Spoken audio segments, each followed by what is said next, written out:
There is a moment deep in the frozen wilderness of Norway or the wind-scoured plains of Montana where the earth whispers, not in poetry, in physics. A tremor too faint for human senses, a compression wave travelling thousands of miles through bedrock and mantle, arrives at a buried cylinder of steel and wire and is translated into a signal. For decades, nobody outside of classified intelligence circles knew these machines existed. Today, they quietly guard our understanding of the planet itself. This is the story of the Cold War's most patient soldiers. Instruments that never slept, never complained, and outlived the war they were built to fight. When the Soviet Union detonated its first nuclear device in 1949, the United States faced a surveillance problem of geological scale. You cannot station a spy inside a mountain, but you can listen to one. Through the 1950s and into the 1960s, geophysicists working in close partnership with military intelligence agencies engineered a global nervous system, the worldwide standard seismograph network, planting rugged, precision-built sensors across dozens of countries, from remote Pacific islands to sub-Saharan outposts. These weren't delicate laboratory instruments.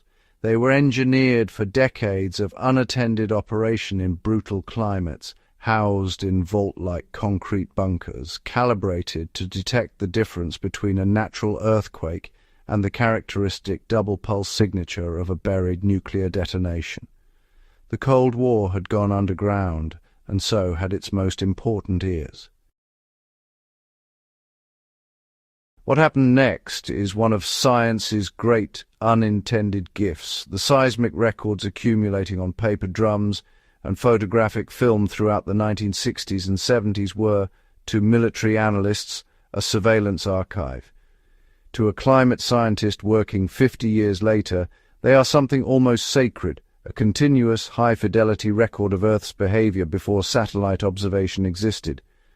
When researchers began digitizing this legacy data, they discovered evidence of glacial microseismicity in Antarctica, slow-slip tectonic tremors that last for days without anyone feeling them on the surface, and subtle signals from ice sheets responding to seasonal loading.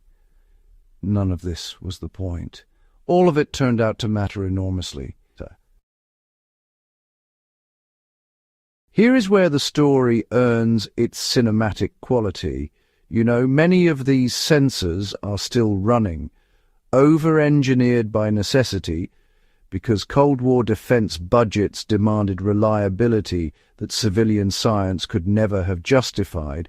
They continue transmitting from the same boreholes and vaults where technicians installed them a half-century ago.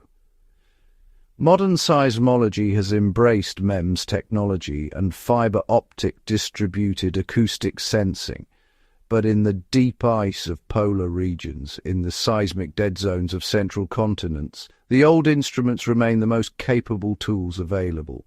Their low-noise broadband performance, achieved through analog craftsmanship that modern engineers study with genuine admiration, still outperforms cheaper alternatives in the environments that matter most. Perhaps the sharpest irony belongs to NORSAR, the Norwegian Seismic Monitoring Organization, founded in 1968 for one explicit purpose: detecting Soviet nuclear tests. Today, NORSAR's analysts publish near real-time assessments of explosion signatures detected across Ukraine using the same verification methodology developed during the Cold War to distinguish artillery strikes and ammunition depot detonations from natural seismic events. The tools of superpower surveillance have become the instruments of conflict documentation and humanitarian accountability. The Earth still carries the signal. Someone is always listening.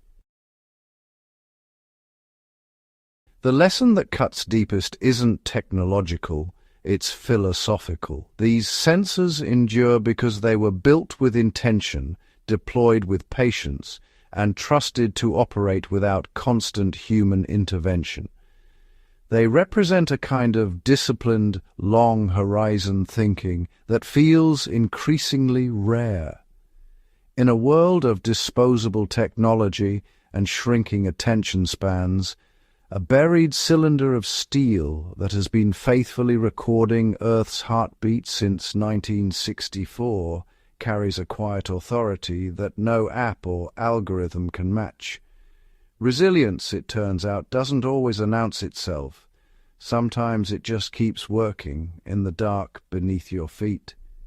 If this episode gave you a new way of hearing the world beneath you, consider what else is waiting to be rediscovered. Subscribe to Fieldcraft Chronicles for stories where science, history, and the art of deep observation converge. And share this video with anyone who understands that the most important knowledge is often the kind that was built to last. The ground is still talking, we just have to know how to listen.